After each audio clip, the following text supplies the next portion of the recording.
Sebelum melanjutkan, jangan lupa subscribe dulu, terima kasih. Bab 136, Beranikah kamu?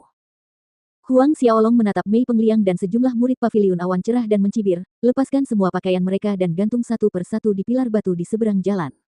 Aku pikir banyak orang akan tertarik menonton tontonan seperti itu. Menanggalkan semua pakaian mereka, menggantungnya di pilar batu di seberang jalan. Ekspresi luar biasa di wajah Li Bin dan murid-murid 9 tripod commerce sungguh luar biasa. Trik ini, brilian. Benar-benar brilian. Meskipun Mei Pengliang berada di lantai dan sepenuhnya takluk oleh ki dingin yang disebabkan oleh cakar iblis Asura, dia masih menderita aliran darah terbalik di hatinya ketika dia mendengar Huang Xiaolong dan segera kehilangan kesadaran. Jika dipikir-pikir, ini benar-benar kejutan besar bagi Mei Pengliang mengingat identitasnya sebagai putra presiden cabang Clear Cloud Pavilion Big Down County. Berdasarkan statusnya, bahkan anak-anak bangsawan yang tinggal di Big Down County perlu memperlakukannya dengan sangat sopan. Bagaimana dia bisa punya muka untuk bertemu orang jika dia benar-benar ditelanjangi dan digantung di jalan di siang bolong? Bukan hanya Mei Pengliang, seluruh murid paviliun awan cerah pun tercekat amarahnya mendengar rencana Huang Xiaolong. Kau berani. Pria paruh baya yang datang kemudian mengamuk dengan keras pada Huang Xiaolong. Aku, tidak berani. Senyum nakal muncul di wajah Huang Xiaolong. Dia berbalik ke arah Li Bin dan para murid yang berdiri di belakangnya, memberi isyarat kepada mereka dengan matanya. Li Bin dan yang lainnya menjawab dengan keras, baik, Tuan Muda. Dan segera, mereka menerkam murid-murid paviliun awan cerah seperti sekawanan serigala lapar yang menerkam kawanan domba. Para murid paviliun awan cerah ini sebelumnya telah terluka oleh Huang Xiaolong dan Fei Hou, dan karenanya, tidak seorang pun dari mereka memiliki kekuatan untuk melawan. Mereka hanya bisa menyaksikan dengan mata terbelalak ketika pakaian mereka dirobek oleh Li Bin dan para murid 9 tripod commerce hingga ke pakaian ulang tahun mereka. Pada akhirnya, total 30 tubuh telanjang tergeletak di lantai. Ada berbagai warna kulit, putih bersih, merah muda-muda, dan bahkan coklat. Melotot ke arah Li Bin yang telah menanggalkan pakaiannya, hati Mei Pengliang bergejolak karena marah dan malu. Sambil menggertakkan giginya karena kebencian, ia berharap dapat memotong Huang Xiaolong dan setiap orang dari Nine Tripod Commerce menjadi ribuan keping. Anjing tua Li Bin, suatu hari nanti kau akan mati mengenaskan di tanganku. Kau bahkan tidak akan punya mayat untuk dikubur. Aku akan memastikan kau tidak bisa berharap kematianmu datang lebih cepat. Mei Pengliang bersumpah sambil menggertakkan giginya pada Li Bin setelah menahan rasa sakit yang menyiksa dari ki dingin Asura Demon Claw.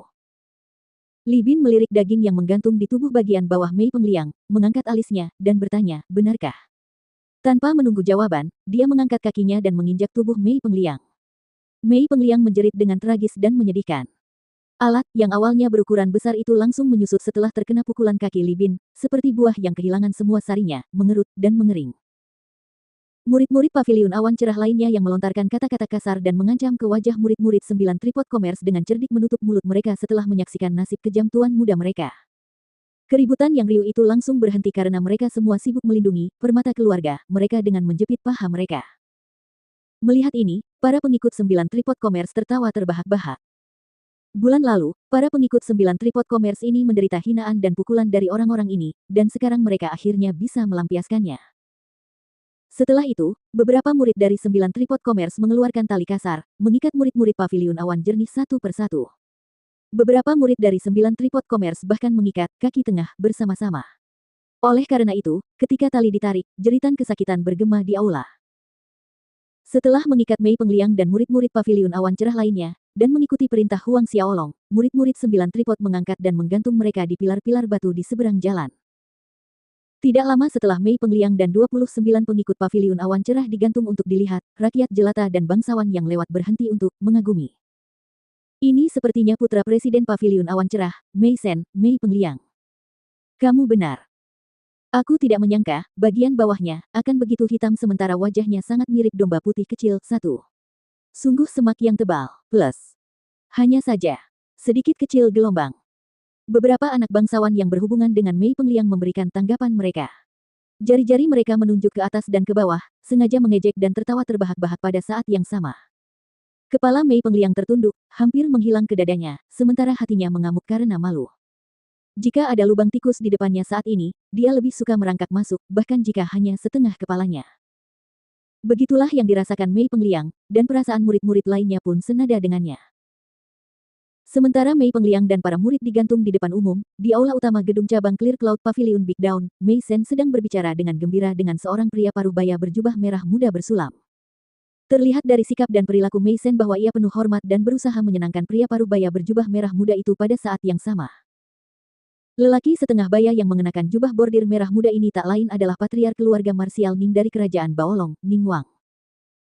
Pada saat ini, seorang murid paviliun awan cerah berlari masuk dengan cemas, "Presiden, sesuatu yang buruk telah terjadi."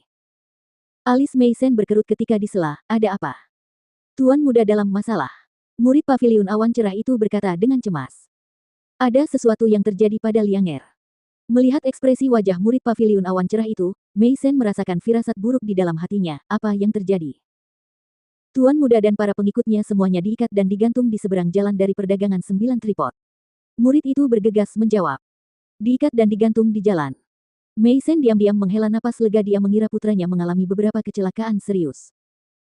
Kemudian, pada saat berikutnya, murid itu menambahkan, mereka semua, termasuk tuan muda, dilucuti pakaiannya. Semua pakaian mereka dilucuti. Mei Sen tercengang, lalu, dia melompat berdiri saat tangannya menghantam meja samping. Dengan wajah siap membunuh, dia menanyai murid itu, apa yang kau katakan? Sebelum murid itu bisa mengulang sepatah kata pun, kerah jubahnya dipelintir oleh sebuah tinju dan terangkat ke udara. Wajah murid paviliun awan cerah itu pucat karena ketakutan. Dengan lidah tertahan dan tergagap, dia mencoba menjawab, Tuan muda dan yang lainnya ditelanjangi oleh orang-orang dari perdagangan 9 tripod, dan kemudian digantung tinggi di jalan di seberang cabang mereka. Mendengar ini, Mei Sen meraung marah, dan dengan sekali hentakan, murid itu terlempar keluar dari aula utama. Perdagangan 9 tripod, aku akan membunuh kalian semua. Niat membunuh membumbung tinggi di mata Mei Sen dan dia bersiap untuk mengumpulkan para pengikut paviliun awan cerah untuk menuju ke cabang perdagangan 9 tripod. Tunggu. Pada saat inilah patriark keluarga marsial Ning, Ning Wang berbicara. Mei Sen terkejut, Patriark Ning, apa maksudnya?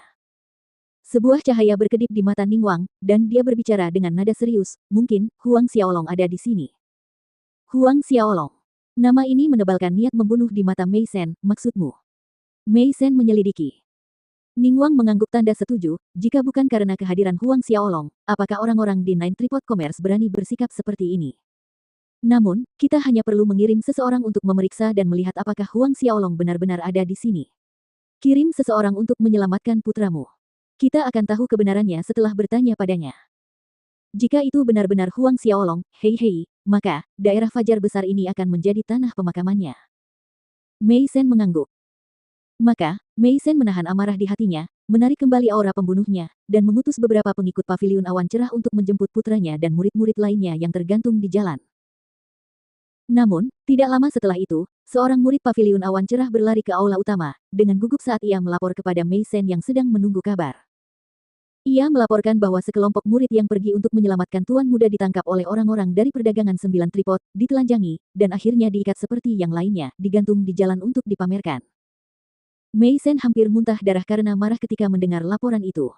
Meskipun ia tidak berhasil menyelamatkan putranya, ia dapat memastikan keberadaan Huang Xiaolong dan Fei Hou dari keterangan muridnya.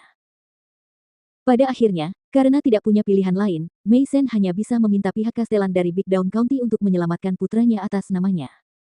Ia kemudian merasa lega saat mengetahui bahwa Huang Xiaolong tidak menghentikan mereka. Setengah hari kemudian, ketika Mei Sen melihat penampilan putranya yang menyedihkan, buku-buku jarinya memutih saat dia bersumpah dengan gigi terkatup, Huang Xiaolong, aku, Mei Sen, bersumpah bahwa aku akan mengambil nyawa anjingmu.